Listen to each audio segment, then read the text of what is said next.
안녕하세요, 여러분. 저는 오늘 여러분들과 화학물질과 독성 예측에 대해서 얘기를 나누고자 합니다. 그래서 이 부분이 왜 필요한지, 무엇을 하고 있는지, 그리고 하기 위한 과학적인 어떤 방법은 어떤 것인지, 그리고 이것을 통해서 가져올 미래는 어떤 것인지에 대해서 여러분들과 편안하게 얘기를 나눠보고자 합니다.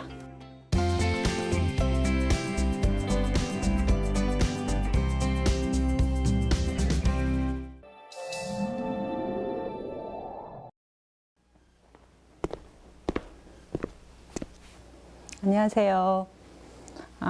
저는 서울시립대학교 환경공학부에서 환경독성학과 위해성 평가를 강의하고 연구하고 있는 최진희입니다. 저는 오늘 여러분들과 함께 화학물질과 독성 예측에 대해서 얘기를 나눠보도록 하겠습니다. 먼저 우리가 왜 이런 문제를 고민해야 될지에 대해서 한번 생각해 보도록 하겠습니다. 네, 첨단 과학기술, 현대사회에서 과학기술의 어떤 영향력은 정말 대단하죠. 우리가 사실 누리고 있는 많은 삶의 질은 과학기술의 덕이기도 합니다. 그런데 이런 첨단 기술이 우리 가져올 미래는 어떨까요? 밝기만 할까요? 미래를 예측해 보기 위해서 먼저 좀 과거로 돌아가 보도록 하겠습니다. 네, 요 사진은요, 1955년에 유명한 사진 잡지 라이프지에 실린 사진입니다. 여러분, 이 사진을 보시니까 뭐가 보이세요? 네, 요즘 한창 문제가 되고 있는 일회용 플라스틱 식기들이 보입니다. 이거를 편하게 쓰고 버리고 해서 설거지로부터 해방되자라고 하는 메시지입니다. 당시 1955년 당시 플라스틱은 첨단 제품이었습니다. 그래서 첨단 제품이 주는 혜택을 충분히 누리자라고 하는 그런 메시지였던 것이죠. 여러분, 어떻습니까? 지금으로는 상상할 수 없는 그런 메시지인 것이죠. 불과 반세기 만에 플라스틱은 이렇게 미세 플라스틱으로 우리에게 돌아왔습니다. 첨단 제품뿐만 아니라 또 화학물질이나 환경오염이 에 의해서 후에 문제가 되는 그런 사건들은 많이 있습니다. 대표적인 것이 미국의 러브캐널 사건 같은데요. 러브캐널 사건은 어떤 화학회사가 유해 화학물질들을 대규모 이제 불법 매립하게 되고, 그리고 그 화학회사가 떠난 자리에 이제 신도시가 건설이 되게 됩니다. 신도시가 건설이 되었는데 거기에 어떤 암이나 기형아 같은 그런 발생률이 급격하게 늘어나게 되고, 그거를 통해서 이제 나중에 알고 봤더니 이것이 화학물질에 의한 것이다라는 것이 밝혀지게 되어서 이제 대규모 환경 참사가 로 이제 기록된 사건이죠. 그 러브캐널 사건은 후에 보니까 이 나이아가라 근처 러브캐널뿐만 아니라 미국 전 지역에 이렇게 화학물질 불법 매립으로 인해서 화학물질에 의한 그런 토양 오염이 굉장히 많이 만연해 있다라는 것이 이제 밝혀지게 됐고, 그것을 이제 복원하는데 비용이 엄청나게 든다라고 해서 슈퍼펀드 사이트라고 이제 일컫게 되었습니다. 우리는 일상생활 속에서 수많은 화학물질에 노출되고 있습니다. 사용하고 있고, 이런 화학물질들이 우리 생활을 굉장히 편리하게 해주고 다양한 혜택을 주고 있습니다. 그러면 우리는 안전한 물질을 사용하고 있을까요? 그렇지 않습니다. 정확히는 잘 모릅니다. 우리가 알고 있는 그 화학물질의 그런 독성 정보는 빙산의 일각에 불과합니다. 굉장히 작은 부분이죠. 그런데 여기에 추가적으로 굉장히 많은 화학물질들이 막 첨단 그 제품들이나 첨단 소재 개발이 되면서 많은 물질들이 새로 개발이 되고 있는 상황입니다. 그래서 모르는 부분이 점점점 더 늘어나고 있는 실정인 것이죠. 궁금한 거 있으면 질문을 좀 해주세요. 네, 답변해 주세요. 네, 질문해 주세요. 네. 네, 안녕하세요. 질문은 2050년이 되면 미세 플라스틱으로 인해 서해 4분의 1 이상이 해양 생물들이 살기 어려운 죽음의 바다가 된다고 하는데, 미세 플라스틱의 위험이 어느 정도로 심각한지 궁금해서 질문합니다. 미세 플라스틱에 대한 이제 독성 연구는 지금 이제 굉장히 활발하게 이제 진행이 되고 있습니다. 그래서 그 영향이 어느 정도 심각한 건지 이거를 딱 하나 한 말로 이렇게 하기는 상당히 굉장히 어렵습니다. 환경에 존재하는 여러 생물에 대한 영향 많이 밝혀졌는데 사람에 미치는 영향까지는 먹이 사슬을 통해서 들어오는 그런 영양 규명이라든지 그리고 얼마나 세포 내로 들어오는 그런 양이 어느 정도 되는지 뭐 이런 것들을 다 규명해야 돼서 아직까지는 다 이제 밝혀져 있지 않습니다. 그렇지만 심각한 영향을 줄 거라고 생각을 하는데 사실 지금 알려져 있는 많은 이런 화학물질하고 그 질환하고의 인과관계에서 볼 수 있는 그런 결과들이 플라스틱을 통해서 온 것이라고 생각이 되기도 합니다. 왜냐하면 플라스틱이 지금 2020년에 갑자기 나온 물질이 아니거든요. 1950년부터 쭉 사용했던 것들에 대한 것이고 그래서 플라스틱 안에는 또 플라스틱 그런 폴리머 물질뿐만 아니라 다양한 첨가제들이 들어가 있습니다. 그래서 그런 물질들이 대부분 이제 내분비계 장애 물질, 환경 호르몬이라든지 이런 걸로 작용을 하기 때문에 환경 호르몬에 대한 영향들은 많이 이제 밝혀져 있잖아요. 그래서 그런 것처럼 미세 플라스틱에 대한 영향도 이제 화학 물질에 대한 영향의 어떤 한 범위로 들어가는 것이고 정확하게 어느 정도 얼마만큼 양에서 어떤 질환을 일으킨다라고까지는 확실하게 이제 아직은 밝혀져 있지 않습니다. 그렇지만 플라스틱 문제가 워낙 복잡하고 다양하기 때문에 미세 플라스틱에 대해서 이제 다 커버를 할 수는 없지만 어쨌든 그런 것들을 점점 규제 강화를 통해서 해결하려고 하고 있습니다. 그래서 화학물질 분야의 이제 규제 강화는 세계적인 트렌드고 점점 더 강한 방향으로 진행되고 있기 때문에 미세 플라스틱도 그 안에 이제 들어간다고 볼 수 있습니다. 그렇지만 규제로 모든 것이 다 해결할 수 없습니다. 일단 소비자들이 우리가 기업도 그렇고 우리가 덜 쓰고 더 안 하려고 하는 그런 그 시민 참여 부분이 굉장히 이제 중요하다고 볼 수 있습니다. 여기서 잠깐 유전자 얘기를 한번 해보려고 합니다. 화학물질 하다 갑자기 유전자 얘기가 왜 나왔나 여러분들 의아하실 수 있는데요. 그 휴먼 지놈 프로젝트가 1990년에 시작이 돼서 2000년에 완성이 되면서 지금 우리는 한 20년 정도 지났습니다. 휴먼 지놈 프로젝트가 완성된 지. 그래서 우리가 인간의 유전자 지도를 전부 알게 된 지 이제 20년이 지났습니다. 휴먼 지놈 프로젝트가 완성이 되었을 때 인류는 큰 이제 희망을 가졌습니다. 우리는 이제 인간 유전자 지도를 다 알게 되었으니 이것으로 생로병사의 비밀을 많이 밝힐 수 있을 것이다. 특히 질환 발생에 대해서 많은 힌트를 얻을 수 있을 것이다 라고 이제 기대를 잔뜩 했었는데요.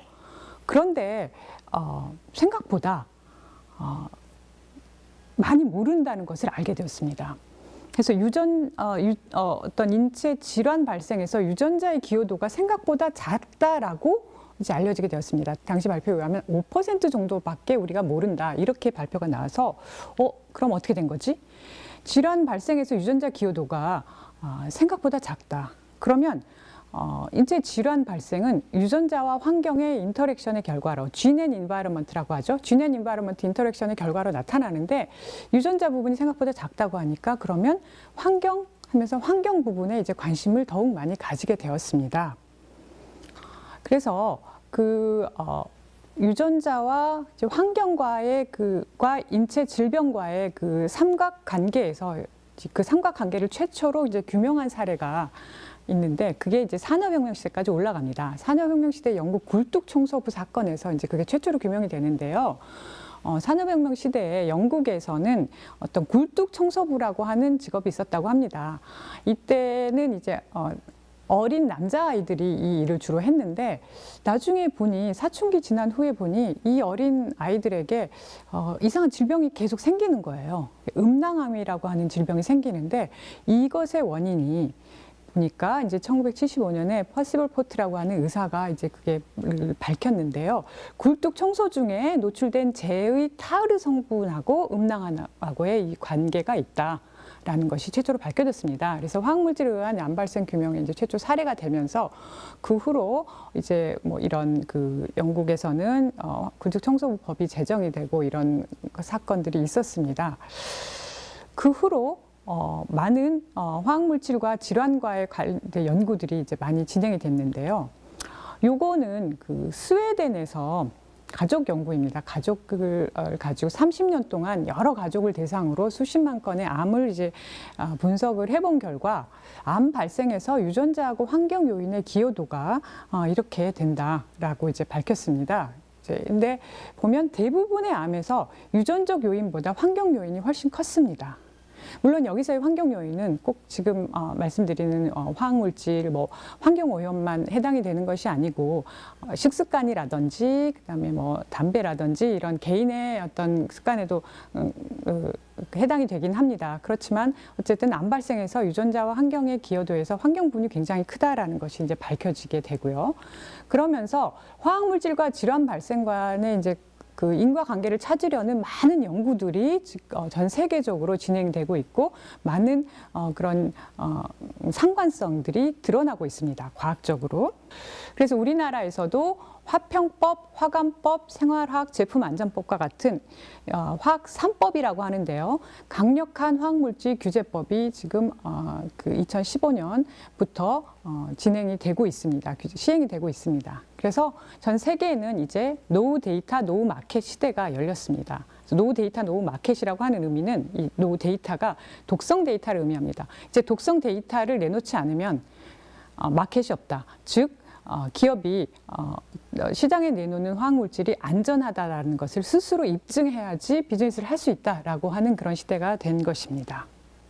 노후 데이터, 노후 마켓 시대, 아까 말씀드린 화학물질 규제 시대에는 이제 데이터를 제출해야 됩니다. 화학물질 독성 데이터를 제출해야 됩니다. 그래서 이런 규제 시대에는 독성 데이터가 굉장히 많이 필요하고 독성 실험이 굉장히 많이 이제 해야 되는 시대가 되었습니다. 이런 상황에서 새로운 안전성 검증 기술 개발이 필요한데요. 그 이유가 또 기존에 아까 말씀드린 것처럼 많은 화학물질에 대해서 우리가 모르고 있고 거기에 플러스로 새로운 물질들이 막 첨단 물질들이 개발이 되고 있는 상황입니다. 그런데 기존의 이제 안전성 검증 기술, 즉 동물 실험을 이용한 독성 평가 기술은 너무 느려서 이거를 따라잡을 수가 없습니다. 이 갭이 점점 커집니다. 그래서 새로운 안전성 검증 기술이 이제 필요하게 된 상황입니다. 이제 그래서 새로운 안전성 검증 기술의 이제 필요성이 이제 각각 여러 군데에서 제기가 되는데요. 이 카툰에서 볼 수 있듯이 기존에 이제 독성 데이터가 없는 화학물질들이 너무너무 많습니다. 있는 화학물질은 훨씬 소수고요. 그러면 이것들을 다 평가하기는 어렵기 때문에 대충이라도 요거는 굉장히 위험한 물질, 요거는 괜찮은 물질, 이거는 뭐 중간 정도 물질, 요 정도라도 구분을 해주면 좋겠다라고 하는 그런 생각들을 많이 하게 됩니다. 그래서 새로운 안전성 검증 기술은 이렇게 아무것도 되어 있지 않은 물질들을 신속하게 스크리닝을 해서 이렇게 딱 어느 정도 그루핑을 하는, 스크리닝을 하는 그런 기술이 이제 필요하게 되고요. 스크리닝이 된 물질에 대해서는 이제부터는 우선순위를 결정을 하는 기술. 그러니까 여기는 아주 위험한 물질, 중간 정도 위험한 물질, 좀 괜찮은 물질 이렇게 구별하는 그런 기술들이 필요하게 되고 이렇게 이제 우선순위가 결정되게 되면 질환 유발 가능성이라든지 독성 유발이라든지 뭐 건강 영향, 노출 영향 이런 것들을 이제 평가할 수 있는 그런 시스템이 되게 되죠. 그래서 이것들이 이제 굉장히 필요한 상황입니다. 그래서 이제 이거를 반영을 해서 이제 전 세계적으로 독성 평가 패러다임 전환이 나오게 되는데요. 이제 미국에서 이제 2007년에 이제 화학물질 관리 강화에 따라 많은 독성 시험을 해야 되는 그런 상황과 그다음에 실험동물 희생 최소화에 대한 요구, 동물 복지에 대한 요구가 이제 강하게 대두하면서 혁신적인 독성 평가법이 필요하다라고 생각이 되면서 이제 이 부분이 등장하게 됩니다. 그래서 그것이 신규 독성 시험법이라고 하는데요. New Approach Methodology라고 해서 NAM이라고 합니다. 그래서 NAM은 뭐냐? 화학이나 생명과학, 기계공학, 컴퓨터와 같이 다양한 첨단 기술을 융합해서 이제 독성 평가를 신속하게 할 수 있게 하는 그런 기술을 의미를 합니다. 그래서 뭐 줄기세포라든지 오가노노 칩이라든지 뭐 3D 컬처라든지 고속대량 스크리닝 뭐 같은 이제 생명과학 기술 그리고 컴퓨터로 독성을 예측하는 컴퓨터과학 기술 이런 것들이 이제 다 독성 예측에 활용하는 그런 것들을 이제 NAM이라고 해서 강력하게 이제 시작이 되고 있습니다. 이런 패러다임 안에서 이제 데이터 시대, 지금 최근 빅데이터 기반 인공지능 기술이 뭐 모든 그 분야의 메가 트렌드로 되고 있지 않습니까? 거기에 이제 화학물질 독성 예측 분야도 이런 빅데이터를 가지고 우선순위를 선정하고 그 독성을 신속하게 예측하는 그런 기술로 이제 급격하게 부상하면서 많은 활용이 이제 기대되고 있습니다. 그래서 이제 가장 대표적인 것이 이제 톡스캐스트라고 하는 건데요. 톡스캐스트, 톡스21이라고 하는 건데요. 이게 이제 톡시시티 포캐스터. 그래서 독성 예측입니다. 독성을 이제 예측하자는 것이지요. 그래서 미국에서 시작이 됐는데 미국의 연방 규제 기관의 연합 프로젝트입니다.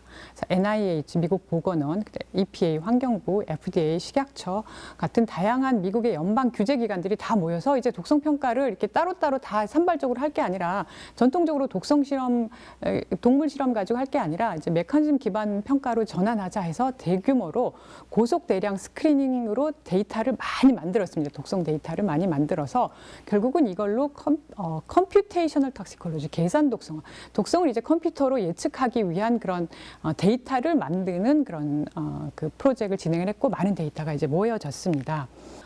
그리고 그걸 바탕으로 미국의 이제 NIH에서 미국 국립보건원에서 2014년에 톡스21 데이터 챌린지라고 하는 화학물질 독성 빅데이터 기반 독성 예측 인공지능 모델 개발 대회를 개최합니다.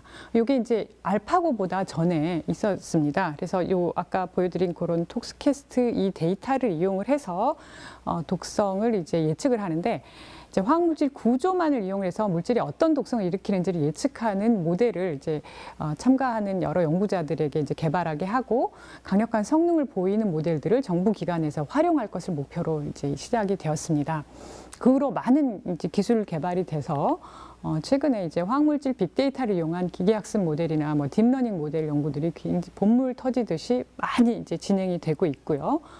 이런 연구들의 이제 경향을 보고 이제 뭐 네이처나 사이언스에서도 앞으로 이제 소프트웨어나 이런 디지털 기술이 독성을 이제 평가하는 데 사용될 것이다 이렇게 전망을 하고 있는 상황입니다. 이런 이제 독성 예측 기술들은 연구에만 사용이 되는 것이 아니라 실제적으로 화학물질 규제 정책에도 활용이 되고 있습니다. EU 같은 경우에는 2013년부터 벌써 화장품에는 동물 실험을 이제 거치는 화장품은 전면적으로 이제 출시를 금지하는 화장품법이 이제 시행 중에 있고요. 화학물질도 그 리치에서 척추 동물을 이용한 시험은 최후 수단으로만 해야 된다. 굉장히 이제 줄이는 그런 것을 이제 규정을 하고 있습니다.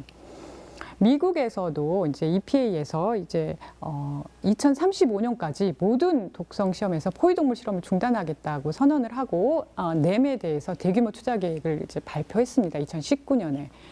우리나라도 화평법이 이제 2019년에 개정이 되었는데요. 이 개정 화평법에서 대체 시험법을 이제 활용하는 근거를 이제 제시하고 있습니다. 네, 또 다른 질문 있으신가요? 네. 화학물질 규제가 긍정적인 측면이 많은 것 같은데요. 반대로 소재나 화학 쪽에서는 이런 규제가 발전을 저해하는 요인이 될 수 있을 것 같아요. 혹시 이거에 대해서 어떻게 생각하시나요? 네, 그 부분이 굉장히 이제 큰 문제입니다. 사실 예전에 기업들 같은 경우에서는 예전에는 그냥 개발하고 팔고 있었던 것들을 이제 많은 독성 데이터를 생산해서 즉 이제 많은 비용을 추가적인 비용을 들여야지만이 그거를 개발할 수 있게 돼서 어떤 기업의 그런 생산성 부분에서는 많은 어려움이 있다 이렇게 이제 기업들이 호소하고 있고 그것들을 이제 해결하기 위해서 이제 뭐 산업체를 많이 지원해주는 그런 정책들도 정부에서 많이 나오고 있습니다. 그렇지만 규제를 다 완화해버리면 예전과 돌아가는 것입니다. 그래서 기업들도 이제 무조건 경제적으로 경제성과 효용성만 강조할 것이 아니라 환경성이 굉장히 중요한 기업의 어떤 문화고 기업의 경쟁력이다라고 하는 인식을 전환을 해서 이번에 그냥 넘어가면 된다라고 하는 게 아니라 이제 그 노 데이터 노 마켓 환경의 어떤 무역 규제 이런 부분은 세계적인 트렌드고 앞으로 점점 더 강화될 것이기 때문에 기업이 이거를 받아들이고 적극적으로 새로운 어떤 기업 문화를 만드는 쪽으로 활용을 해야 하는 것이 바람직할 것이라고 생각이 되고요. 그 중간중간에 이제 갑작스러운 변화가 생겨서 기업의 어떤 경제적인 어떤 어려움이나 이런 부분에 대해서는 많은 이런 정책이나 이런 지원을 통해서 좀 유도하고 있는 것으로 알고 있습니다. 그래서 세이프 설계나 ESG 경영처럼 점점 이런 화학물질이나 제품이나 어떤 첨단 기술의 안전성을 우선에 두고 제품을 개발하고 사용한다면 저희가 처음에 보여드린 그 첨단 과학기술의 미래는 안전하면서도 우리가 과학기술의 혜택을 누리는 그런